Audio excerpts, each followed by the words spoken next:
जगतसिंहपुर जिला सदर ब्लॉक अंतर्गत पल्ली पंचायत पद्मपुर सरकारी उच्च प्राथमिक विद्यालय विद्यालय प्रधान शिक्षक देवाशीष खुंटिया अन्यत्र बदली होगा पर विद्यालय अभावन परिस्थिति सृष्टि होती। विद्यालय प्रथम रु सप्तम श्रेणी पर्यंत थिबा बेले प्राय 50 जन छात्र छात्री एठी पाठ पढ़ती। प्रधान शिक्षकों बदली को नहीं 10 दिन रु अधिक समय बीती जाइए छात्र छात्री माने विद्यालय को आसुना एभलिक छात्र छात्री और अभिभावक माने पिलामानंकु विद्यालय न पठाइबा सहित विद्यालय सम्मुखें धारणा देथिले। जदि प्रधान शिक्षकों बदली बातिल करा न जाए तेबे समूह टीसी नेबापई निष्पत्ति नैछंती।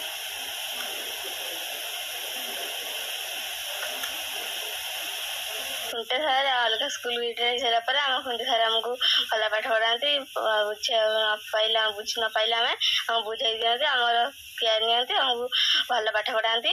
खुंटे सर को अलग स्कूल कराई खुंटे सर स्कूल पदम स्कूल को आसिले आम स्कूल को आसबू ना आम आसपार आम घर यदि आम स्कूल न आसबू सी आमको जी जोर दब से आणवे तापर भल पाठ पढ़ाऊे साहित्य पाठ पढ़ाऊे खुंटे सार बदली हो जाए।